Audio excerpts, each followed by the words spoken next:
దేవుని వందనాలు, అయ్యగారికి అమ్మగారికి వందనాలు, సంఘ బిడ్డలందరికీ నాకు రేపుతో ఉండాలి.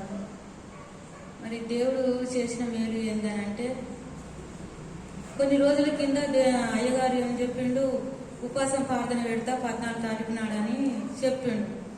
ఉపవాసం ప్రార్థనలు పెడతా 14 తారీఖు నుంచి ఉపవాసం ఉండాలని చెప్పిండు. చెప్పినప్పుడు ఆ రోజులలో నేను ఏం చేసినానంటే, డాక్టర్ తానికి పోయి ఈ షుగర్ ఎంత ఉంది, బీపీ ఎంత ఉంది, నేను ఉపవాసం ఉండగలుగుతానా లేకుంటే ఉండనా అని చెప్పి చెక్ చేయించుకొని వస్తే 360 ఉందమ్మా షుగర్ అని చెప్పిండు డాక్టర్. చెప్పి మందులు రాసాము. ఆ మందులు తీసుకొని వచ్చినాక 14 తారీఖు నుంచి ఇక నేను నిర్ణయం చేసుకున్నాను, ఇక అంతా దేవుడే చూసుకుంటాడు, ఇట్లయితే కాదు, నా కుటుంబం అంతా మారు మనసు పొందాలి. నా మనవరాలు పోయింది, నా మనవరాలు రావాలి అయ్యా.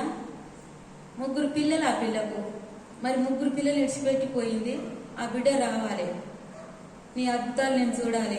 నాకు వాగ్దానం కూడా అదే వచ్చింది. మళ్ళీ సంఘ బిడ్డలు అందరూ మారు మనసు పొందాలి, అందరూ నా సన్నిధి నిండా అందరూ ఆత్మలు వచ్చి దేవుని స్తుతించాలి, సంఘం ఎదగాలి అని చెప్పి టార్గెట్ పెట్టుకొని నేను ఉపవాసం ప్రార్థన మొదలుపెట్టినాక నా పెద్ద కొడుకుకు 2 బిడ్డలు, 2 కొడుకులు 1 బిడ్డే. అయితే పెద్ద పిల్లవాడు పోయిండు, ఒక అమ్మాయిని పెళ్లి చేసుకుని ఆడాటు పోయిండు. చిన్నోడు పోయిండు, ఒక అమ్మాయిని పెళ్లి చేసుకుని ఆడాటు పోయిండు. ఇక ఉన్నది తల్లి 1 బిడ్డే. ఇక తల్లిని పట్టుకొని ఆ పిల్లని పట్టుకొని తల్లి ఉన్నారు. ఉన్నాక ఏం చేసింది ఆ అమ్మాయి, మేనమామ కొడుకుని ప్రేమించింది, మేనత్త కొడుకుని ప్రేమించి ఇక సరే ఇక మాకు తెలిసినప్పుడు మేము పోయినాం. నా చిన్న కొడుకు, నడుపు కొడుకు, నేను అందరం పోయి మనిషింత చేసి ఆ బిడ్డ లగ్గం చేసినాం. చేసినాక 3 పిల్లలు, 1 కొడుకు, 2 బిడ్డలు ఆ బిడ్డకు. అయితే ఆ పిల్ల అన్ని పనులు చేస్తుంది, 6 కొండి పెడుతుంది, బట్టలు వింటుంది, అన్ని సగులం పనులు చేస్తుంది, పొలం పని పోతుంది. అంత చేసినా కూడా అత్త మామకి ఇష్టం లేదు ఆ పిల్ల మీద. అబ్బాయికి ఇష్టం ఉంది కానీ ఆ అత్త మామకి ఇష్టం లేదు. దేవుని పొందనాలు. మరి ఏం చేయాలి, మేము ఇయ్యమని తల్లి అన్నది కానీ వద్దొద్దు, ఆ పిల్లలు ఈడబాపొద్దు, ప్రేమించుకున్నారు కదా, మళ్ళా ఎవరికని ఇస్తే దెబ్బలు వస్తాయి అని చెప్పి ఆ అమ్మాయిని ఆయనకి ఇచ్చి పెళ్లి చేసినాము. కొన్ని రోజులు జరిగింది. ఇప్పుడు 3 పిల్లలు అయింది. 3 పిల్లలు అయినాక ఏడంగా పడితే అడంగానే కొట్టుడు మొదలుపెట్టాము. నువ్వేం కట్నం తెచ్చినావు, నువ్వేం చేసినావు, మాకు నువ్వేం తెలియదు, నువ్వు వెళ్ళిపో, మాకు ఇష్టం లేదా అని అత్త మామ మరిది ఆడబిడ్డ అందరు కలిసి ఆ పిల్లని చాలా బాధ పెట్టారు. బాధ పెడితే ఇక ఒకరోజు బైకాన్ని దొరికించుకుంటూ ఈ మోకాళ్ళు నడవ రాకుండా మొక్కాళ్ళ మీద ఒట్టి కాళ్ళ మీద కొట్టిండట కట్టి తీసుకొని. కొట్టే వరకల్లా అమ్మాయికి నడవరాక ఇక ఎట్టనో అట్లా దేవుని దయ వల్ల ఇక తల్లిదానికి వచ్చింది. తల్లిదానికి వస్తే తల్లి ఏమన్నది, నువ్వేనన్నా వాడి సావు, నువ్వు మాకు అక్కర్లేదు, నువ్వు మేము చెప్పిన మాట ఏం లేదు, నువ్వు మాకు అక్కర్లేదు, నువ్వు సాగు బతుకు, మా ఇంటికి రావద్దని తల్లి తిట్టింది. లేసా తిట్టే వరకు ఇక ఏమనుకుందో ఆ బిడ్డ, ఇక పిల్లలు కూడా ఇడిచిపెట్టింది. ఇక నాకు ఎవరు దిక్కులేరు అనుకుంది. ఇక ఆ పిల్ల ఎక్కడ పోయిందో తెలియదు. 3 పిల్లలు ఇడిచిపెట్టిపోయింది. 1 రోజు దేవులాన్యం, 2 రోజులు దేవులాన్యం, 10 రోజులు దేవులాన్యం, సిటీ అంతా దేవులాన్యం పోటువలు వేసినాం, బస్సుకు పోటువలు వేసినాం. అది దొరకపోతే జనగం దాకా వేసినా కూడా దొరకలే. ఇప్పుడు నేను టార్గెట్ ఏం పెట్టుకున్నా, దేవా నా మనవరాలు నాకు రావాలి, అదే నాకు 10,000 తండ్రి, నువ్వు చేసిన మేలు ఇదొక్కటి చేయి దేవుడా అని అనుకొని 6 రోజులు వెళ్ళలేదు. నిన్న మాకు ఫోన్ వచ్చింది, 12 గంటలకు ఫోన్ వచ్చింది. ఈ అమ్మాయి దొరికింది మాకు అని మా ఫోన్లో బట్టి మాకు ఫోన్ వచ్చింది. ఫోన్ వస్తే ఇక చక్కన నర్సపురం పోయి ఆ పిల్లని చూసి ఇక తల్లిదండ్రుల తోలి వచ్చినాము. ఇక ఇప్పుడు దేవుడు ఏం మేలు చేసిండంటే, ఆ పిల్లలకి ఆ తల్లి కావాలి. దేవా తల్లి బిడ్డలకి ఏడు చేయకు, ఆ తల్లి పిల్లలకు కలుపు అని చెప్పి నేను ఎంత మొర పెట్టుకున్నా, ఎంత గోజాడినా, దేవుని బతిలాడుకున్నా, నా పేగులు కాలుతుంటే కూడా నేను ఎంత కడుపులో మాడుతూ ఉంటే ఆ దేవునికి అంత స్తుతించుకున్నా. ఇక దేవుడు నాకు ఆ మేలు చేసాడు. ఇప్పుడు ఏందనంటే, ఆ అమ్మాయి 3 నెలలు పోయి వచ్చింది, మాకు వద్దు ఈ అమ్మాయి, మా పిల్లలు మేము దాచుకుంటాము, ఈ అమ్మాయి మాకు ఇష్టం లేదు, మాకు వద్దు అని అంటున్నారు. కానీ దేవుని కృప వలన ఆ సంసారం మళ్ళా కట్టబడాలి.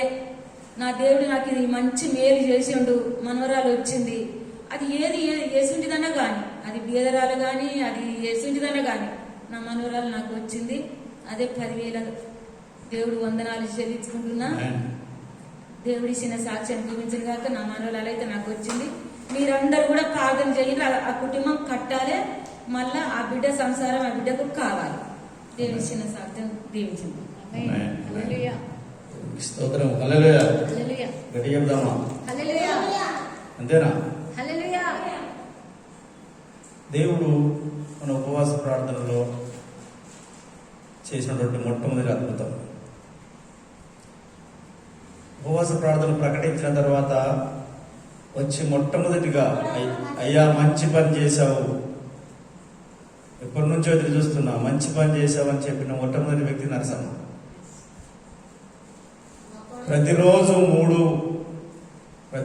మూడు పూటల వచ్చి ప్రార్థన చేస్తున్న నాతో పాటు, ఎవరు రాకపోయినా కనీసం ఒక్కదన్నా వచ్చి ప్రార్థన చేస్తుంది నరసమ్మ.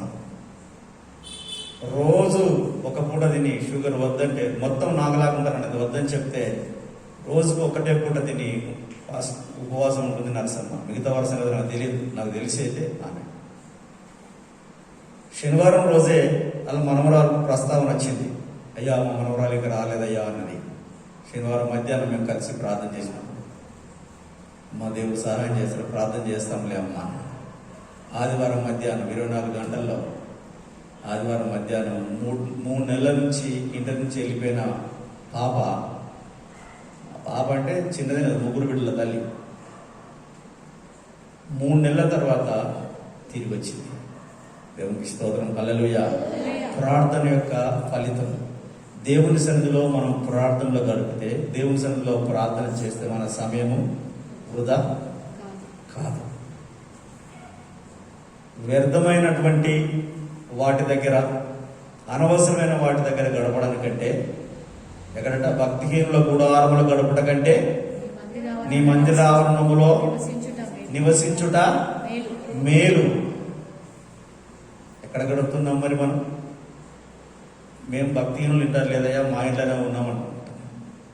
మీ ఇంట్లో ఉన్న మంచిదే. దేవుని సన్నిధికి, దేవుని ప్రకటన చేసినప్పుడు దేవుని సేవకుని మాటకు లోబడక అవిధేయులమైంది. దేవుని మాటకు అవిధేయులమైన అంటే మనం ఎవరో మళ్ళీ భక్తిహీనుల కిందికే లెక్క. మన ఇంట్లో మనం ఉన్న భక్తిహీనుల కిందికే లెక్క. అర్థమవుతుందా? దేవుని ప్రేరేపణను బట్టి, ఇంతకుముందే చెప్పాను, దేవుని ప్రేరేపణను బట్టి ఉపవాస దినాలు ప్రకటించాము. యోవేలు గ్రంథంలో 2వ అధ్యాయం 12వ వచనము నేను ముందే 2 వారాల ముందే ఉపవాసాలు ప్రకటించి, 1 వారం ముందు ఎందుకు ప్రకటిస్తున్నామో వివరంగా చెప్పి సంఘమందరికీ ఒక్కొక్కరికి వ్యక్తిగతంగా కుటుంబంగా ప్రకటించి సమయము కూడా ప్రకటించి చెప్పాడు. అయితే కొంతమంది స్పందించారు, చాలామంది స్పందించట్లేదు. ఎందుకో మనకు తెలియదు. దానికి వారందరూ కూడా బాధ్యులు, వారందరూ కూడా లెక్క అప్పగిస్తారు. నేను ఒకటే ప్రార్థన చేస్తున్నాను, ప్రభువా వచ్చిన వారి కొరకేమో వీరిని దీవించి, నరసమ్మలాగా వీరిని దీవించి నీ సాక్షులుగా నిలబెట్టండి. ఉపవాస ప్రార్థనలు అయిపోయేలోపు నీ సాక్ష్యం చెప్పే విధంగా దీవించండి. మిగతా వారి గురించి ఏం చేయాలి చెప్పండి? ఏమని ప్రార్థన చేయాలి?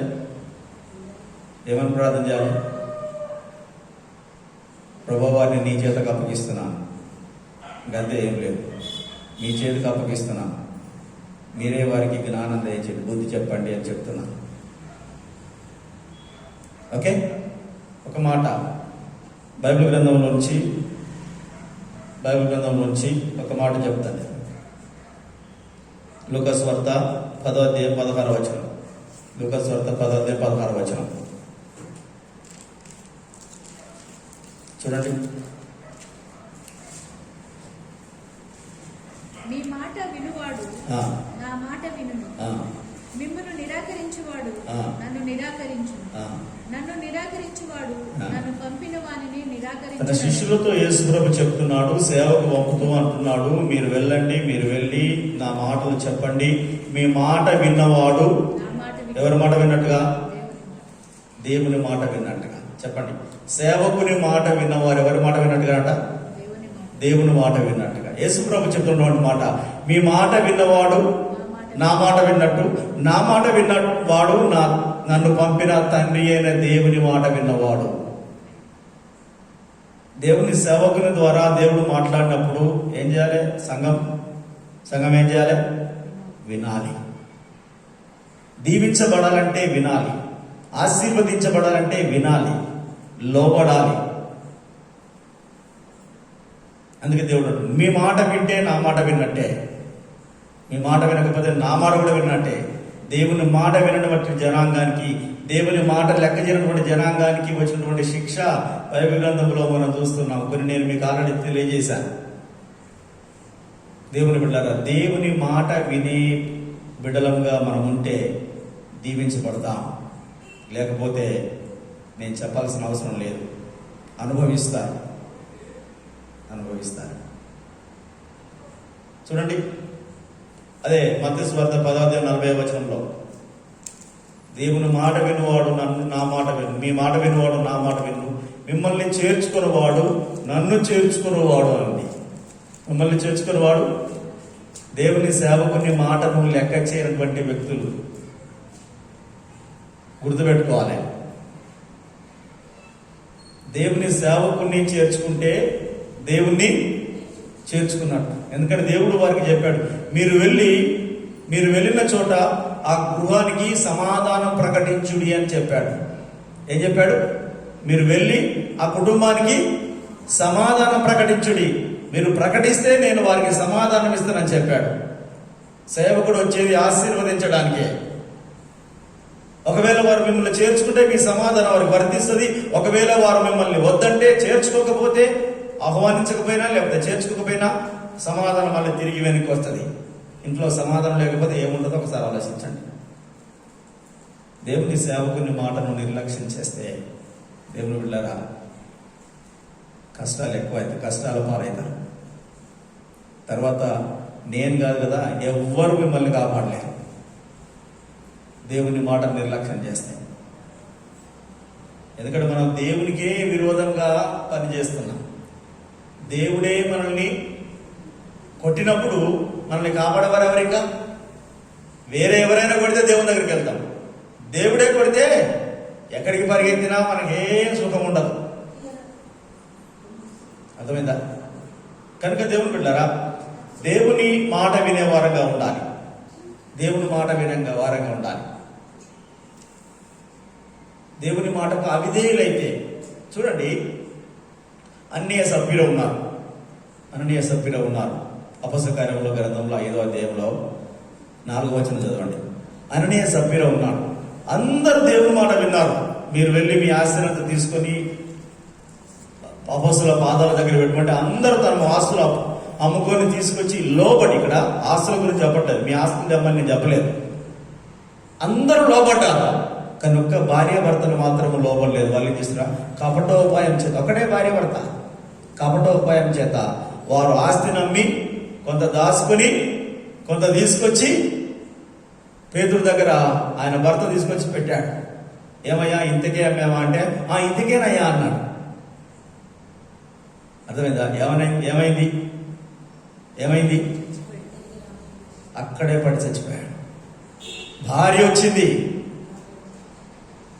ఆమెను అడిగాడు, ఏమా ఇంతకే అమ్మారంటే, అమ్మ ఇంతకే ఇంటికాడ కూడబలుకున్నారు. వాళ్ళు ఏమన్నారు? ఇంటికాడ అనుకున్నారు, మన ఇద్దరు వీళ్ళు చెప్పుకుందాం, అడవయి దాచుకుందాం కొంత, దేవుని మాట లెక్క. ఆయన అట్లా చెప్తారు, పాస్ గారి పేతురు గారికి పనే ఉంది, ఏమా పాస్ గారికి పనే ఉంది, ఇంకా ఆయన అట్లా చెప్తాడు. ఆయన చెప్పినట్టు నింటవేంటి? ఆయన చెప్పినట్టు ఇనుకుంటూ పోతే ఇంకా మనం అయినట్టే. ఆయన ప్రార్థన రమ్మంటాడు. ప్రార్థన అంటే ఎప్పుడో వారానికి ఒకసారి, ఎప్పుడో ఒకసారి, రోజు పోతాం ఏంటి? ఆయనకి అంటే పని లేదు, రోజు ప్రార్థన చేసుకుంటాడు. మనం కూడా పోదాం, ఉపవాసం అయితే ఏదైతే 3 పూటలు తిందాం, ఇంట్లో పోదాం. అదేందా? ఆయన ప్రార్థన చేసి రమ్మంటే పోదాం. మనం ఊరికే పోదామా? ఉదయం అట, మధ్యాహ్నం అట, సాయంత్రం అట, ఇక ఆయనకేం పని లేదు. అందరి గురించి కాదు నేను, అవకాశం ఉండి రాని వారి గురించి మాట్లాడుతున్నాను. ఆరోగ్యం ఉండి రాని వారి గురించి మాట్లాడుతున్నాను. ఆసక్తి లేని వారి గురించి మాట్లాడుతున్నాను. అవకాశం ఉండి ఆసక్తి లేని వారి గురించి మాట్లాడుతున్నాను ఈ మాట. ఓకే, ఎందుకంటే ఇది ఆన్ రికార్డ్, ఎవరికైనా అందరు వింటారు కనుక రికార్డ్ చేస్తాను సంఘం అంతటికి. 4వ వచనం చదవండి. అపోస్తలుల 5:4. అది నీ యొద్ద ఉన్నప్పుడు అది నీ యొద్ద ఉన్నప్పుడు నీదే కదా, అమ్మిన పిమ్మట ఆ, అది నీ వశమై ఉండలేదా? నీ వశమై ఉండలేదా? ఎందుకు ఈ సంగతి ఆ, నీ హృదయంలో ఉద్దేశించుకున్నావు? ఆ, నీవు మనుషులతో కాదు, ఆ, దేవునితోనే అబద్ధమాడి దేవునితోనే అబద్ధం ఆడుతున్నావు అని చెప్పాను. వానితో చెప్పాను. అయ్యా, నువ్వు అమ్ముకున్నప్పుడు నువ్వు చెప్పాలి, అయ్యా నేను కొంచెం దాచుకున్నాను, నాకు కొంచెం కావాలి, నేను ఇవ్వలేను, ఇంతే ఇస్తానని చెప్పు. ఏం పోతుంది? అలా అంటే బాగానే ఉంటుండే, సరేనయ్యా వాడు కావచ్చు. కానీ ఇంతకేనయ్యా అబద్ధం ఆడి, దేవుని సేవకు దగ్గర అబద్ధం ఆడి, ఇంతకే అమ్మాయిని అబద్ధం ఆడాడు. 5వ వచనం చదవండి. అననీయ ఈ మాటలు వినుచూని పడి ప్రాణం విడువగా వినిన వారికి అందరికీ మిగుల భయం కలిగింది. అప్పుడు పడుచువారు లేచి వానిని బట్టతో చుట్టి మోసుకొని పోయి పాతిపెట్టిరి. తర్వాత ఇంచుమించు 3 గంటల సేపటికి వాని భార్య జరిగినది ఎరుగక లోపలికి వీళ్ళు ఇక్కడ జరిగింది ఆమెకు తెలియదు. ఆమె అంతా రెడీ అయిపోయి మేకప్ వేసుకొని వచ్చేస్తుంది. ఆమె కూడా ఏదిలో మనం దాచుకున్నాం కదా అని సంకలు కొట్టుకుంటూ వస్తుంది కావచ్చు. ఇక్కడ సంగతి ఆయన తాడెక్కడైన సంగతి తెలియదు. ఇంటికాడ మళ్ళీ కూడా పడుకుంటారు కదా బాగా. అప్పుడు పేతురు, మీరు ఆ భూమిని ఇంతకే అమ్మితిరా, నాతో చెప్పమని ఆమెను అడిగాను. అందుకు ఆమె అవును ఇంతకే అని చెప్పాను. తర్వాత అందుకు పేతురు, ప్రభు యొక్క ఆత్మను శోధించుటకు, ప్రభు యొక్క ఈ మాట గమనించండి, ప్రభు యొక్క ఆత్మను శోధించుటకు మీరెందుకు ఏకీభవించింది? భార్య భర్తలు ఇద్దరు కూడా అనుకుంటున్నారు దేవుని సన్నిధికి రాకుండా, లేకపోతే దేవుని యొక్క ఆత్మను మోసపుచ్చడానికి, దేవుని సన్నిధికి రావడానికి. అంటే అంటే కనీసం ఒకరైనా అలా కాదండి అని విభేదిస్తే బాగుండేమో, బతికేవారు. నువ్వు అబద్ధం ఆడతావు, నేను మాత్రం అబద్ధం ఆడను, నేను వెళ్ళి కనీసానికి నిజం చెప్తానంటే ఆమెను బతుకు కావచ్చు. అందుకే పరిశుద్ధాత్మను మోసపుచ్చుటకు మీరెందుకు ఏకీభవించితిరి. తర్వాత ఇంకో మాట ఉంది, ఇదిగో నీ పెనిమిటిని పాతిపెట్టిన వారి పాదములు వాకిటనే ఉన్నవి, వారు నిన్నును మోసుకొని పోదురని ఆమెతో చెప్పారు. వెంటనే ఆమె అతని పాదముల యొద్ద పడి ప్రాణం విడిచారు. ఇది ఇప్పుడు ఎక్కడ తెలుసా? కొత్త నిబంధనలో జరిగింది. పాత నిబంధనలో ఉగ్రత కాదు, ఇది కొత్త నిబంధనలో జరిగింది. దేవుని సేవకునితో చెలగాటం ఆడడం, దేవుని సేవకునితో అబద్ధం ఆడడం, లేదంటే మోసం, పరిశుద్ధాత్మను మోసం. దేవుని సేవకుని మాటకు ధిక్కరించి దేవుని సేవకునికి మోసం చేస్తే ఎవరికి మోసం చేసినట్ట చెప్పండి? ఎక్కడ ఏముంది? అక్కడ పరిశుద్ధాత్మను మోసపుచ్చుటకు మీరెందుకు ఏకీభవించితిరి? పరిశుద్ధాత్మను మోసపుచ్చుటకు మీరు. ఇంకొక 5వ వచనం ఎక్కడ అనుకుంటా, సాతాను మిమ్మల్ని ఎందుకు ప్రేరేపించను? ఎన్న వచనం అది? 3వ వచనం. నీ భూమి వెలలో కొంత దాచుకొని పరిశుద్ధాత్మను మోసపుచ్చుటకు సాతాను ఎందుకు నీ హృదయమును ప్రేరేపించను? సాతాను ఎందుకు నీ హృదయమును ప్రేరేపించను? ఏంటంటే దేవునికి ఇవ్వకుండా, దేవుని సేవకుని మాట వినకుండా చేసేది ఎవరంటే చెప్పండి? ప్రేరేపించేది ఎవరు? సాతానుడు. మనమేమో అని మాట చక్కగా వింటాం, అది తీయగా ఉంటాయి కదా. సాధారణ అంటాడు తిని పడుకో అంటాడు, అది మనకు మంచిగా అనిపిస్తుంది. తిని టీవీ చూడు అంటాడు. ఈరోజు కొంతమంది టీవీ చూశారు ప్రార్థన సమయంలో, ఇంట్లో ఉండి 11 నుంచి 1 గంటకి ప్రార్థన అంటే ఇళ్లలో ఉండి టీవీ చూసిన వారు కూడా ఉన్నారు, నాకు తెలుసు. సమాచారం ఉంది నా దగ్గర. అర్థమవుతుందా? ఎందుకు? ఎవరు చెప్తున్నారు మాట? సాతానుడు చెప్తాడు. ప్రార్థన చేస్తే ఏమవుతుంది, నీకు ఏమొస్తుంది? అక్కడ పోయి కూర్చోవాలి 2 గంటలు, నీకు ఎన్ని పనులు లేవు అంటే. దేవుని సన్నిధి కంటే కూడా, దేవుని సేవకుని మాట కంటే కూడా, ప్రార్థన కంటే కూడా, దేవుని కంటే కూడా మనకు కొన్ని ప్రయారిటీస్ ఉన్నాయి, అంటే కొన్ని ప్రాముఖ్యతలు ఉన్నాయి. వాటిని మనం చూసుకుంటున్నాం. ఆ తర్వాత ఎప్పుడైనా ప్రార్థన అయితే ఎప్పుడైనా చేసుకోవచ్చు. సీరియల్ ఉంటే మళ్ళీ ఇప్పుడు ఈ టైంలో సీరియల్ ఉంటుంది, మళ్ళీ పోతే వస్తుందా? ఈ ఎపిసోడ్ పోతే రాదు కదా.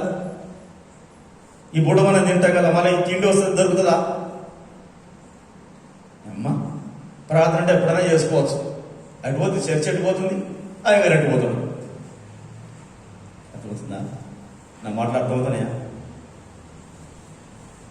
పరిశుద్ధాత్మను శోధించుటకు, దేవుణ్ణి శోధించుటకు సాతానుడు ప్రేరేపిస్తే సాతాను ప్రేరేపణకు లొంగిపోతున్నారు విశ్వాసం. జాగ్రత్త. దాని ద్వారా వచ్చిన పరిణామం దేవుని శాపము, దేవుని ఉగ్రత. ఆ శాపము, ఆ ఉగ్రత నుంచి మనం తప్పించబడాలి. దేవుని కంటే, దేవుని సన్నిధి కంటే ఎక్కువగా దేన్ని ప్రేమించినా అది మనకు దూరం అవుతుంది. ఆ మాట చెప్పాలా? ఆ మాట చెప్పాలా? ఈరోజు చదివినప్పుడు నాకు భయం వేసింది. ఈరోజు ఆ మాట చదివినప్పుడు నాకు భయం వేసింది. యెహెజ్కేలు గ్రంథంలో 24వ అధ్యాయం అనుకుంటా. చూడండి, 24వ అధ్యాయం అనుకుంటా. 24వ అధ్యాయము ఒక మాట, 16వ వచనమా? 24:16. 24:16 చూడండి. యెహెజ్కేలు గ్రంథము 24:16. నరపుత్రుడా, నీ కన్నులకు ఇంపైన దానిని నీ యొద్ద నుండి ఒక్క దెబ్బతో తీసివేయబోచున్నాను. నీవు అంగలార్చవద్దు, ఏడవద్దు, కన్నీరు విడవద్దు, నిశ్శబ్దంగా నిట్టూర్పు విడుము. నీ శిరోభూషణములు ధరించుకొని పాదరక్షలు తొడుగుకొనవద్దు. నీ పెదవులు మూసుకొనవద్దు. జనుల ఆహారం భుజింపవద్దు. ఉదయమందు జనులకు నేను ప్రకటించి తిని సాయంత్రం నా భార్య చనిపోగా ఆయన నాకు ఆజ్ఞాపించినట్లు మరునాటి ఉదయం నేను చేసి తిని. చాలు. ఏమైంది తెలుసా? ఏమైంది ఇక్కడ?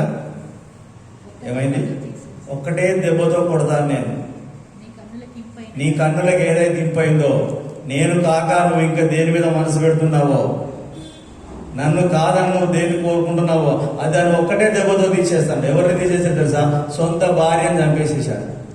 యెహెజ్కేలు ప్రవక్త భార్యను ఒక్క దెబ్బ కొడితే చచ్చిపోయింది. ఇంకా చెప్పాడు, నోరు ముయ్యాలి, ఏడవడం కానీ పిచ్చి పిచ్చి వేషాలు వేయడం లేదు. మళ్ళా చచ్చినా తెల్లారి మళ్ళీ నువ్వు నా సేవ చేయాలి, ప్రకటన చేయాలి, ప్రవచనం ఎందుకు చెప్పాలి. సేవకునికి యెహెజ్కేలు.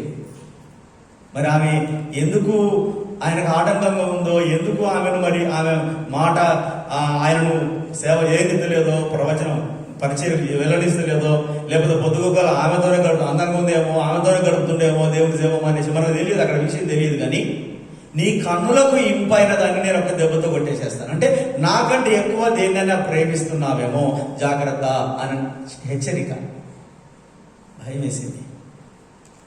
ఆదివారం దేవుని సన్నిధికి మనం రాకుండా, ప్రార్థనకు రాకుండా, ఈ సమయంలో అంతకంటే ముఖ్యమైనది ఏమున్నది అని మనం ఆలోచించాలి.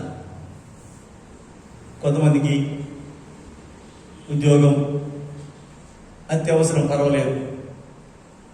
కొన్ని విషయాల్లో అనవసరమైన, నేను చెప్పాను, అనవసరమైన విషయాల్లో, చిన్న చిన్న విషయం. చుట్టాలు వచ్చారండి, చుట్టాలు ముఖ్యమా నీకు? నా బిడ్డ ఉందండి, నా కొడుకునుడండి, కొడుకు ముఖ్యమా? బిడ్డ ముఖ్యమా? ఏం చేస్తాడు? నేను ఇలాంటి ఉగ్రత ఇప్పుడు మన మీదకి వస్తుందని చెప్పట్లేదు. పాత నిబంధనలో దేవుని యొక్క రోషం అంత భయంకరంగా ఉండేది. ఓకే, నేను కొడుకుని ప్రేమిస్తాను, నా కొడుకు ఏమైద్దా, నా బిడ్డను ప్రేమిస్తాను, నా బిడ్డకి ఏమైనా అయిద్దా, నా భార్యను ప్రేమిస్తాను, ఏమైనా అయిద్దా అని నేను చెప్పట్లేదు. పాత నిబంధనలో సేవకుని కూడా దేవుడు ఏం చేశాడు? వదిలిపెట్టలే. అయ్యో నా సేవకుడు కదా పాపము అని వదిలిపెట్టలేదు. సేవకునితోనే నేను నీ కన్నులకి ఇంపైందని తీసేస్తాను, ఒక్క దెబ్బతో తీసేస్తున్నా, జాగ్రత్త అని చెప్పాడు. తెల్లారి కల్లా సచ్చూరుకుంది అలా భార్య. ఏడవద్దు, మళ్ళా నువ్వు ఏడవకుండా తెల్లారి వెళ్ళి ప్రవచనం చెప్పాడు, సేవ చేశాడు. నాకైనా మీకైనా మనందరికీ ఒకటే, దేవుని మాట వినకుండా దేవుని సన్నిధిని వేరే దాంతో మనము, దేవుని సమయాన్ని వేరే దాంతో మనము నింపితే అది మనకు దూరం అయింది. జాగ్రత్త. అది మనుషులే కానీ, వస్తువులే కానీ, ఆస్తులే కానీ, ఏదైనా అది మనల్ని దేవుడు దూరం చేస్తాడు. నా బిడ్డను ఎట్లా దూరం చేస్తాడంటే, ఆమె భక్తికి, నువ్వు భక్తిగా లేకపోతే నీ బిడ్డ కూడా భక్తిలో ఉండకపోతే ఎవరినో పట్టుకొని వెళ్ళిపోతుంది. వాడు అంటాడు, నీ ఇంటికి నీ అమ్మ నాన్న నా ఇంటికి రావద్దు అంటాడు. ఏమవుతుంది? ప్రేమించి ఆయన పట్టుకున్నాం. ఇప్పుడు ఏమైంది? దూరం అయింది. నా కొడుకు ఏమైందంటే, కొడుకు కూడా ఎవరైనా పట్టుకుని లేకపోతే ప్రేమిస్తాడో, లేకపోతే ఎవరైనా కోడలు వస్తుంది. కోడలు వచ్చి నెల రోజుల్లో వేరు పడాలి. మీ అమ్మ నాన్న కావాలంటే ఏం కావాలంటే ఏం చేస్తావు? గంజి కూడా పోయారు. నీకు ఏం చేస్తావు? ఎవరి దిక్కు అప్పుడు? ఎవరి దిక్కు? దేవుడి దిక్కు. అప్పుడు దేవుడు ఏమంటాడు? నేను తిరుగుమన్నప్పుడు మీరు నా దిక్కు తిరగలేదు, నేను రమ్మన్నప్పుడు నా దగ్గర రాలేదు, మీరు ఏడిస్తే నేను నవ్వుతాను. దేవుని వాక్యంలో ఉంది, మీరు ఏడ్చినప్పుడు నేను నవ్వుతాను. నా సేవకుని మాట మీరు వినలేదని అప్పుడు గుర్తొస్తుంది మీకు. అప్పుడు తరడు పట్టుకుంటారు, అప్పుడు గుండెలు బాదుకుంటారు. దేవుని సన్నిధి, దేవుని నమ్ముకున్న మనకు అన్యులు ఎంత భక్తిగా చేస్తున్నారు, ఎంత శ్రద్ధగా వాళ్ళు ఆరాధిస్తున్నారు. మనము జీవంగల దేవుని బిడ్డలము ఎంత అశ్రద్ధగా ఉన్నాము, ఎంత నిర్లక్ష్యంగా ఉన్నాము, ఎంత మత్తులంగా ఉన్నాము, సోమరులుగా ఉన్నాము. చెప్పాను కదా నిన్న నేను, సోమరితనం అన్నమాట చింపిరి గుడ్డలకు దారి తీస్తుంది. మనం సోమరిగా ఉంటే ఆయుధస్తుడు వచ్చినట్టుగా ఎవరు వస్తారట? దరిద్రము మన ఇంటికి వస్తుందట. ఆయుధస్తుడు పొద్దున్న వస్తారు కదా, మనం లేవకముందే వాయిదా వాడతాడు. వాయిదా మనం లోన్ తీసుకుంటే వాయిదా వాడతాడు కదా, పొద్దున్నే వస్తాడు. పొద్దున్నే అంటే మనం లేచిపోతే డోర్ కొట్టేసి డబ్బులు ఇవ్వని అడుగుతాడు. మనం లేవకముందే వాడొచ్చి లేపుతాడు. దరిద్రం కూడా అలాగ వస్తుందట. ఎందుకు? సోమరిగా ఉంటే, పొద్దున్నే లేచి ప్రార్థన చేయకపోతే, దేవుని సన్నిధి వెతకకపోతే. మనలో కొంతమంది మనం దరిద్రం కావడానికి గల కారణం కూడా అందులో ఇది కూడా ఒకటి. దేవుని మాట వినకపోవడము, దేవుని సన్నిధిలో ప్రార్థన చేయకపోవడం చింపిరి గుడ్డలకు దారి తీస్తుంది. అందరేమో నాకు కొన్ని వచనాలు చెప్పి, అందరేమో విత్తనాలు విత్తితే మనం ఏం చేస్తున్నాము? పడుకుంటున్నాం. పంట పండినప్పుడు అందరం పంట కోసుకుని వస్తే మనం ఏం చేస్తాము? మొఖాలు చూస్తాం, వాళ్ళ మొఖాలు చూస్తాం. దేవుని వాక్యం, కన్నీటితో విత్తువాడు సంతోషంతో పనులకు వస్తాడు. కన్నీరు విడువు దేవుని సన్నిధిలో. దేవుడు నీకు సంతోషాన్ని ఇస్తాడు, సంతోషమైన పంట ఇస్తాడు, సంతోషమైన పంటకు వస్తావు నువ్వు. అశ్రద్ధగా ఉన్నటువంటి సోమరిగా ఉన్నవాడట ఏం చేస్తాడట? వాడు దాసుడు అవుతాడు. పని ఇచ్చేవాడు కాదు, పని చేసేవాడు అవుతాడట. యజమానుడు కాదు, దాసుడు అవుతాడట. కూలి పని చేయాల్సి వస్తుంది, దిక్కులేని పరిస్థితి వస్తుంది. దేవుని సన్నిధిలో గడపడానికి ప్రయత్నం చేయండి. దేవుని సేవకుని మాటకు ఈయన ఇలా చెప్తానులేండి, ఆయనకి ఏం పని అండి, ఆయన బతకాలి కదా. నేను బతకడానికి చెప్పట్లేదు, అర్థమైందమ్మా? నేను బతకడానికి మాటలు చెప్పట్లేదు. నా శరీరాన్ని నేను నలుగొట్టుకుంటూ, నేను మాత్రమే కాదు సంఘం అంతా దీవించబడాలని, మీ దరిద్రం పోవాలని, శాపం పోవాలని, పాపం నుంచి బయటికి రావాలని నా శరీరాన్ని నలుగొట్టుకొని ప్రార్థన చేస్తున్నాను. నేను బతకడానికి ప్రార్థన చేయట్లేదు, ఉపవాసం ఉండట్లేదు. దేవునికి లోబడండి, దేవుని మాటలు వినండి. సమయం ఉన్నప్పుడల్లా, అవకాశం ఉన్నప్పుడల్లా, ప్రార్థన పిలిపించినప్పుడల్లా దేవుని సన్నిధికి పరిగెత్తుకొని రండి. దేవుని ప్రేమించండి, దేవుని సన్నిధిని ప్రేమించండి. దేవుని సేవకునికి విరోధంగా మాట్లాడకండి. మోషే ఒక మాట చూడండి. మోషే విషయంలో అక్కడ సంఖ్యాకాండము 14వ అధ్యాయము 1-2 వచనాలు చదవండి. సంఖ్యాకాండము 14వ అధ్యాయము 1-2 వచనాలు చదవండి. అప్పుడు ఆ సర్వ సమాజము ఎలుగెత్తి కేకలు వేసెను. ప్రజలు ఆ రాత్రి ఎలుగెత్తి ఏడ్చిరి. మరియు ఇశ్రాయేలీయులందరూ మోషే అహరోనుల పైన సణుగుకొనిరి. మోషే అహరోనుల పైన ఏం చేశారట?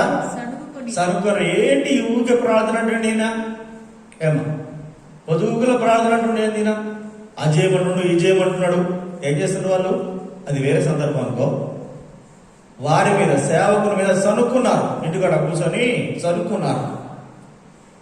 పాస్టర్ గారు ఊరికే చర్చికి రమ్మంటాడు, టైంకి రమ్మంటుండండి. ఎట్లయితే 7 గంటలకు ఎట్లా వస్తామండి మేము? సాయంత్రం 7 గంటలకు ఎట్లా వస్తామండి? ఎన్ని పనులు ఉంటాయండి మాకు? అరగంటన లేట్ రావద్దండి, ఒక గంటన లేట్ రావద్దండి, ఎంత తొందరగా వస్తామండి? సనుక్కుంటున్నారు. దేవుడు అన్నాడు 2వ వచనం, ఆ సర్వ సమాజము అయ్యో ఐగుప్తులో మేమేలా చావలేదు, ఈ అరణ్యమందు మేమేలా చావలేదు, మేము కత్తివాత పడినట్లు యెహోవా మమ్మల్ని ఈ దేశంలోనికి ఎలా తీసుకొని. దేవుడేమో వాళ్ళని ప్రేమించి అక్కడేమో మొరపెట్టారు. ప్రభువా మమ్మల్ని కాపాడు, మమ్మల్ని విడిపించమని మొరపెడితే దేవుడు వారి మొర ఆలకించి దేవుడు ఐగుప్తులో నుంచి విడిపించి నడిపిస్తే అద్భుతం చేసి ఎర్ర సముద్రం దాటించి మన్నానిప్పించి మండ నుంచి నీళ్ళు ఇప్పించి ఇన్ని అద్భుతాలు చేస్తే మాకు కాకరకాయలు లేవు, మాకు కీకరకాయలు లేవు, మాకు మాంసం లేదని రకరకాల కారణాల చేత సేవకుల మీద సనిగారు. తర్వాత వచ్చినప్పుడు చూస్తే దేవుడు అన్నాడు, మోషే పోయి దేవుని దగ్గర మొరపెడితే దేవుడు అన్నాడు, మోషే నువ్వు నోరు మూసుకున్నాడు, ఇలా మొత్తాన్ని లేపేస్తానన్నాడు. ఏమన్నా తెలుసా?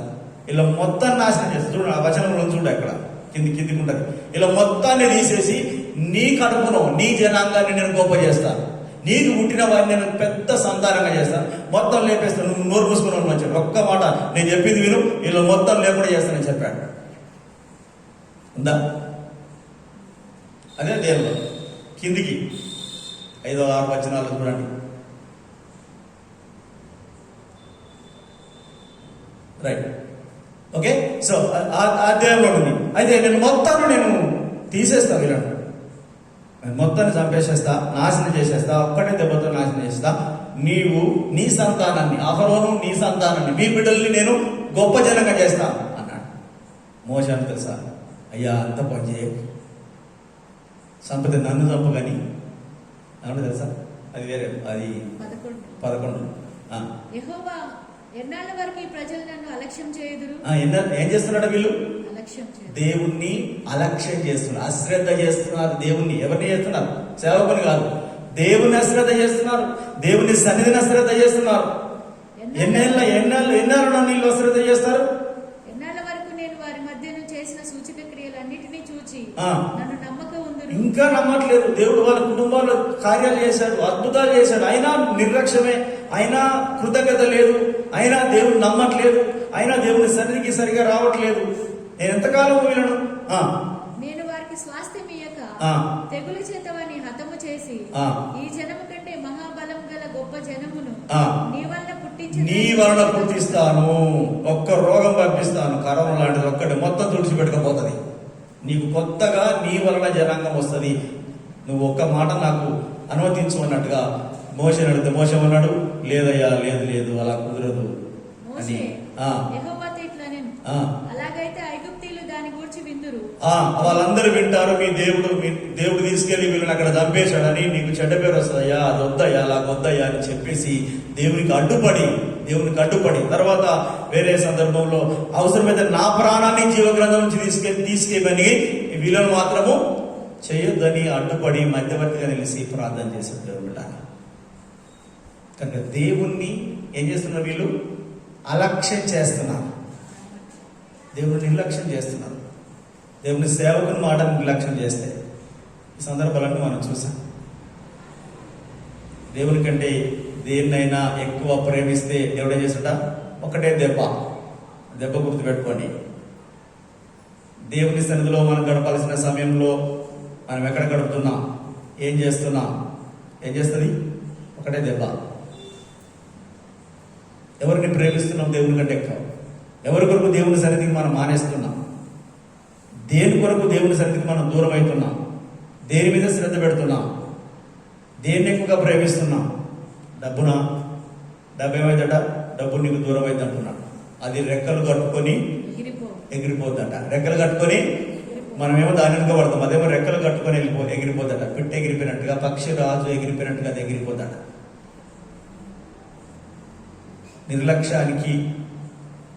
నిర్లక్ష్యానికి మూల్యం చెల్లించాల్సి వస్తుంది.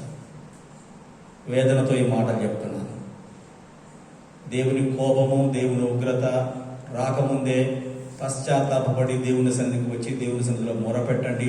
దేవుడు మనను క్షమిస్తాడు, విడిపిస్తాడు, రక్షిస్తాడు. అర్థమవుతుందా? మీ కొరకు ప్రార్థన చేసుకోమని చెప్తున్నాను. మీ కొరకే, మీ క్షేమం కొరకు. దేవుని ఉగ్రతకు, దేవుని శాపము, పాపము వలన కలిగినటువంటి ఉగ్రతను ప్రజలకు ప్రకటించినప్పుడు నినవే పట్టణస్థులు ఏం చేశారు? తిరిగి దేవుని సన్నిధిలో కూర్చున్నారు, వారు రక్షించబడ్డారు. నోవా కాలంలో ఏమైపోయారు? వినలేదు, వారు నశించిపోయారు. ఈ మాటలన్నీ నేను చెప్పుకుంటూ వస్తున్నాను. అయినా నిర్లక్ష్యం చూపితే నా వంతుగా నేను చెప్పాను.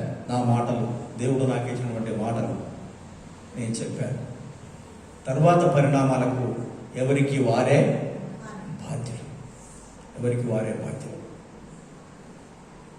దేవుని సేవకుని మాటకు లోబడండి, దేవుని మాటకు లోబడండి, దేవుని సన్నిధిలో గడపండి. దేవుని సన్నిధిని అలక్ష్యం చేయకండి, నిర్లక్ష్యం చేయకండి, అశ్రద్ధ చేయకండి. సాతాను ఇచ్చే ప్రేరేపణకు లోబడి వ్యర్థమైన వాటి మీద దృష్టి పెట్టకండి. దేవుని కోపానికి గురి కాకండి. ఎందుకంటే మనం తిరిగి తిరిగి తిరిగి మళ్ళీ ఎక్కడికి వెళ్ళాలని చెప్పండి? ఎక్కడికి వెళ్ళాలి? అక్కడికే వెళ్ళాలి. ఒక మాట చెప్తాను, మీరు మళ్ళీ నా దగ్గరికే రావాలంటాడు దేవుడు. మీరేం చేయాలంట? మళ్ళీ నా దగ్గరికి రావాలి. నువ్వు తిరిగి తిరిగి తిరిగి నా దగ్గరికి రావాలి. ఇర్మియా గ్రంథంలో 4:11 ఇర్మియా 4:1 చూడండి. ఇదే యెహోవా వాక్కు. ఇశ్రాయేలు, నీవు తిరిగి రానుద్దేశించిన ఎడల నా యొద్దకే రావలెను. నువ్వు తిరిగి తిరిగి తిరిగి అన్ని టీవీలు చూసి, సీరియల్ చూసి, అందరు పిల్లల్ని జల్లల్ని అందరు చూసుకొని, అన్ని వ్యవహారాలు చూసుకొని, మళ్ళీ నీకు ఆపద వచ్చినప్పుడు ఎక్కడికి రావాలి? నువ్వు చెప్పండి, ఎక్కడికి రావాలి? నా దగ్గరికి రావాలి. ఏ ముఖం పెట్టుకొని పోతాం అప్పుడు మనం? ఏ ముఖం పెట్టుకొని దేవుని దగ్గరికి వెళ్తాం? దేవుడు ఏమంటాడు? నేను చెప్పినప్పుడు నువ్వు వచ్చావా, నేను పిలిచినప్పుడు నువ్వు పలికావా, నేను పలకను అంటాడు. ఏంటి మన పరిస్థితి? జీవం కలిగిన దేవునితో చెరగాట మాడకూడదు మనం. 29:12 అదే ఇర్మియా గ్రంథం 29:12.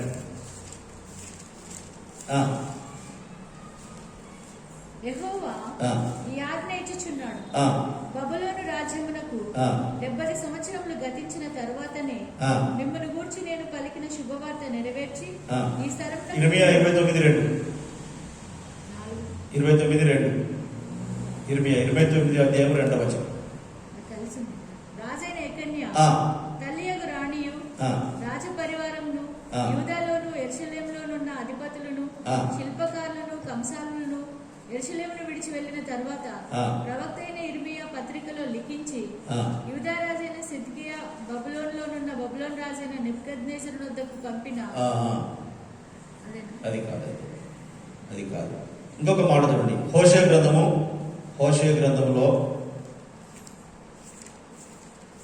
6:1 చూడండి. 6:1 మనం యెహోవా యొద్దకు మరలుదాం రండి. ఆయన మనలను చీల్చివేసెను. ఆయనే మనల్ని స్వస్థపరుస్తాడు. ఆయన మనలను కొట్టెను. ఆయనే మనలను బాగు చేస్తాడు. ఎక్కడికి రావాలి మనం? తిరిగి ఆయన దెబ్బలు తినాలి, మళ్ళీ ఆయన దగ్గరికి వెళ్ళాలి. మనం దెబ్బలు తినాలి. ఎందుకు దెబ్బలు కొడతారు? మనం చెప్పిన మాట వినకపోతే కొడతాడు. సాగొట్టాడు కానీ ఏం చేస్తాడు? సాగు దెబ్బలు కొడతాడు. కానీ ఏం చేస్తాడు? సాగు దెబ్బలు కొడతాడు. మళ్ళీ ఎక్కడికి రావాలి? మళ్ళీ ఆయనే మనల్ని చీల్చివేసాను, ఆయన మనల్ని కొట్టాను, మళ్ళీ మనం ఆయన దగ్గరికి వెళ్ళాలి. జాగ్రత్త. కానీ ఆయన వైపు, అందుకే అంటున్నాడు, నా వైపు తిరుగుడి, నేను మీ వైపు తిరుగుతాడు. దేవుని వైపు తిరుగుడి, అప్పుడు ఆయన మీ వైపు తిరుగుతాడు. యాకోబు పత్రిక 4:5-8 మనం విన్నాం. మీరు దేవుని వైపు తిరుగుడి, అప్పుడు ఆయన మీ వైపు తిరుగుతాడు. ఈ మాటలు జ్ఞాపకం పెట్టుకుందాం. మీ కుటుంబాల్లో కూడా చర్చించుకోండి. ఈ మాటలు వినండి. రికార్డులో ఉంటుంది, మీకు వాట్సాప్లో పంపిస్తాను. మాటలు వినండి, వినిపించండి. కుటుంబం అంతా కూడా దేవుని సన్నిధిలో భయపడుతూ, గడగడ వణుకుచు, కృతజ్ఞత హృదయంతో దేవుని సన్నిధికి వచ్చి మోకరించి ప్రార్థన చేయండి. దేవుడు మిమ్మల్ని క్షమిస్తాడు, దేవుడు దీవిస్తాడు. నేను భయపెట్టడానికి మాటలు చెప్పట్లేదు, మీరు బాగుపడడానికి మాటలు చెప్తున్నా. సంఘమంతా బాగుపడడానికి మాటలు చెప్తున్నా. మీ మీద కోపంతో, పగతో, ద్వేషంతో చెప్పట్లేదు, బాధతో చెప్తున్నాను. కనుక దేవుని బిడ్డలారా, దేవునికి లోబడండి. అప్పుడు అపవాది మీ యొద్ద నుండి పారిపోతాడు. దేవునికి లోబడితే ఏం చేస్తాడట? అపవాది పారిపోతాడు. అపవాది సాతాను మిమ్మల్ని ప్రేరేపించిన ప్రేరేపణకు లోబడకండి. సాతాను మాట వినకండి. ఎవరి మాట వినాలి చెప్పండి? సాతాను మాట వినాలా, దేవుని మాట వినాలా? ఎవరి మాట వింటున్నాం మనం? ఒకసారి ఆలోచించుకోవాలి. కళ్ళు మూసుకొని ప్రార్థన చేసుకుందాం.